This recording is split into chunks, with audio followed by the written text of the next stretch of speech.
The sun had barely lifted above the horizon when the buses began to arrive at Marine Corps Recruit Depot San Diego. Families stepped out with a mix of nerves, pride, and exhaustion, the kind that comes from months of silent worrying and waiting. Among them was Elena Cruz, a woman in her mid-40s, moving with a quiet steadiness that hinted at something deeper than confidence. She carried no Marine bumper stickers, no proud parent t-shirt, no flags, just a simple black jacket, hair tied back, and a small envelope in her hand that she kept checking even though she knew what was inside by heart. Her son Mateo's letter from week 5, "Mom, I'm really going to do this." She wasn't here to be seen. She wasn't here for attention. She only came to watch her son graduate. But fate had its own plans, and they began with a tattoo, a small faded mark on the inside of her wrist, a symbol she had spent the last decade trying to forget. Graduation morning. The parade deck shimmered in the early heat, fields raked flat and perfect. The iconic yellow footprints were painted fresh for the next class of recruits who would arrive at midnight, kids who didn't yet understand what the next 13 weeks would demand of them. But today was about Platoon 3221, about Mateo Cruz. He stood in formation, taller than most, eyes forward, face stoic. But Elena didn't look at him the way most parents look at their newly minted Marines. She didn't wave frantically. She didn't cry. She just stood there, still as stone, hands clasped, watching him with a gaze that mixed fierce love with something the Corps teaches very few people to ever show. Restraint. To her left, a group of parents cheered loudly. To her right, a Marine Corps captain walked through the crowd, stopping occasionally to greet families. He carried himself with sharp posture, razor-straight uniform creases, the type of Marine whose presence made people step out of his way. His name was Captain Ryan Blake, young, decorated, rising fast, and hiding, beneath his professionalism, a chip on his shoulder sharp enough to cut through steel. He wasn't greeting families out of kindness. He was scanning for someone. The base had been buzzing for the past 2 weeks about an anonymous complaint filed against him. Something about hazing, excessive punishment, and a potential cover-up. He didn't know who filed it, but he came to graduation looking for anyone who might give him answers. What he didn't expect was to walk past Elena. What he didn't expect was to freeze. Not because of her face, not because he recognized her, but because of the faded tattoo on her wrist. Half hidden under her jacket sleeve, a small black dagger, crossed with a feather, marked with the letters V9. Captain Blake's throat tightened. He had only seen that symbol twice in his life. Both times it changed the course of someone's career. Both times the consequences were severe. It belonged to an unofficial, classified group inside Naval Special Warfare. An internal investigation unit rumored to be deployed only when corruption, abuse, or betrayal had crossed lines. Marines, sailors, even officers whispered about them like ghosts. Their unofficial name, Valkyrie 9, or simply V9.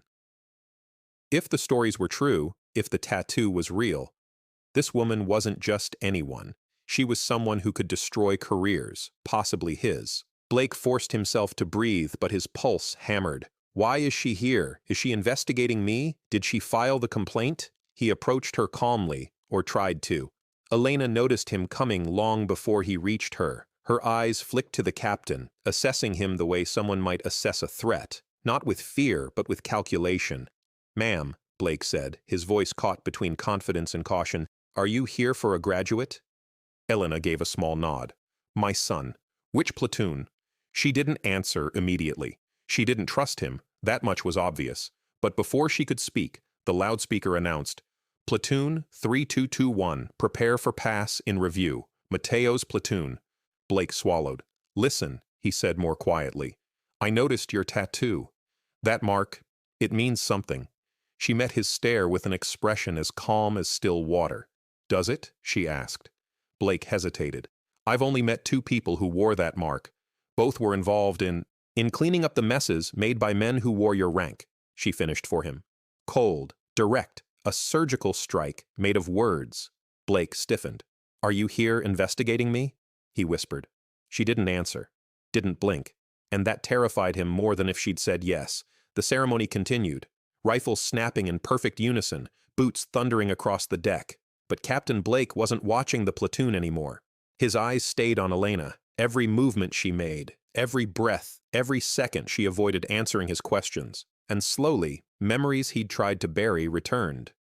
The rumors, the investigations, the officers whose careers ended suddenly, quietly, internal affairs teams appearing without warning, whispers of female operatives who could dismantle an entire command with a few interviews and a single report. Valkyrie 9. He looked at her again, the disciplined posture, the way she scanned the deck, the stillness in her hands that came from years of training most Marines never received. God. She might really be one of them, and if she was, she didn't come for a graduation. She came for him. The platoon marched past. Mateo's eyes briefly scanned the crowd, just for a second. The moment he spotted his mother, something shifted in his expression. Not joy, not surprise, just a profound relief. He had written her letters, but none of them said what he wanted to say. That boot camp had tested him in ways he didn't expect. That his drill instructors pushed hard, but someone else pushed harder. That a captain's temper nearly cost recruits more than pride. He never named Blake. He didn't dare. Elena saw all of this in one glance. A mother's intuition sharpened by military training. And for the first time that morning, her jaw tightened. Blake noticed, and his blood ran cold. When the ceremony ended, families flooded the field to hug their new Marines. Mateo ran to his mother, smile wide, shoulders squared with pride. She hugged him, tight, steady, warm, but her eyes were scanning behind him, scanning for the captain. She didn't have to look far. Blake approached, clearing his throat. Private Cruz, congratulations. Mateo's smile faltered. He instinctively stepped between his mother and the captain, a defensive posture he didn't even realize he'd taken. That told Elena everything she needed. Blake forced a formal tone. Ma'am, perhaps we could speak privately. No, Mateo said. Firm, unexpected. A Marine protecting his family. Blake blinked. That wasn't a request, Private. Elena stepped forward. Actually, it was. Her voice carried an authority that made both men pause. Then she said quietly, Captain, I haven't been active in a long time, but I know men like you. I know the patterns, the complaints, the fear. Blake tried to steady himself. With respect, you don't know anything. She slowly lifted her wrist, exposing the tattoo fully. That symbol means I know exactly the kind of officer you are. Around them, families laughed, posed for photos, embraced their Marines. The world kept spinning, oblivious to the storm brewing in one small corner of the parade field. Blake leaned in, voice low. I don't care what unit you were part of. This is my base, my authority. Elena leaned in closer, and that's the problem. Blake had power, but Elena had truth. She didn't raise her voice. She didn't threaten him. She simply asked the one question he couldn't stomach. How many recruits have you broken to prove you're in charge? Blake's jaw clenched. I maintain discipline. No, she said softly. Drill instructors maintain discipline. You punish insecurity. Mateo stood silent, torn between fear and awe. Blake pointed a finger at him. Private Cruz, leave us. Elena stepped between them. My son stays. Blake's facade cracked.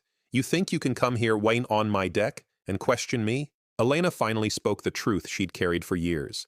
I came here to watch my son graduate, not to expose you, not to be anyone's investigator. I left that life behind a long time ago.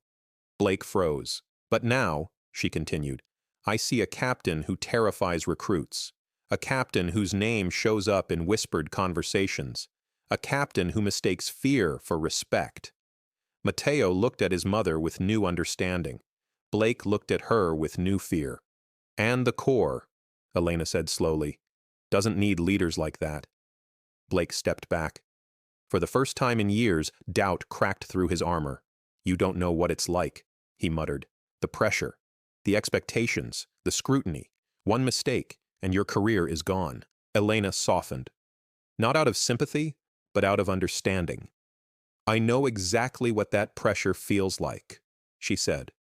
I lived it. I buried friends because of it. And I watched good Marines lose themselves to fear. She glanced at her son.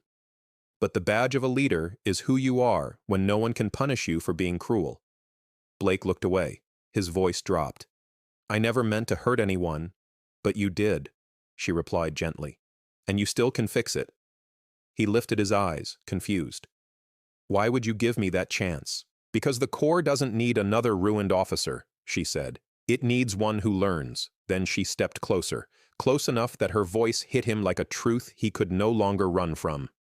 I'm not here to report you. I'm here to remind you of something. Leadership is not fear. Leadership is service. If you forget that, the Corps will remove you long before I ever have to.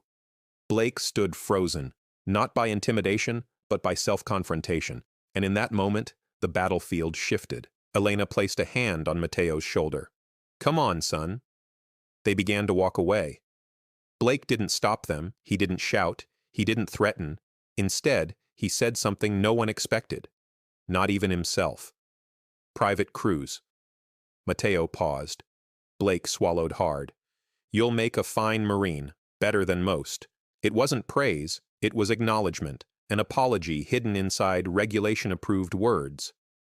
Matteo nodded stiffly. Elena gave Blake one last look, sharp enough to cut, soft enough to heal, and then she walked away for good. 2 months later, Captain Blake submitted himself for leadership counseling and requested a transfer away from training command. He wasn't removed, he wasn't punished, he changed, because sometimes the sharpest correction doesn't come from investigations or courts or commanding officers. Sometimes it comes from a quiet woman in the crowd, a mother who sees what others ignore, a Marine who never stopped living by the values she served, and a tattoo that reminded him of the person he used to want to become. Matteo stood outside his first duty station, calling home before lights out. Mom, he said, today my staff sergeant told us something that stuck with me. What was it? Elena asked. He said, if you ever forget why you wear the uniform, think about who taught you to stand tall. Elena's voice softened. And who taught you, Matteo? He smiled. You did. She didn't respond right away. Some victories need silence to feel real, and somewhere in that silence, across miles, bases, and memories, a bond stronger than fear, stronger than rank, stronger than the Corps itself settled over them, a mother and her Marine, and the truth that changed a captain's life. True leadership isn't proven by authority, it's revealed by character, and sometimes the quietest person in the room carries the greatest strength. When truth stands its ground, even the most powerful must learn, change, or fall.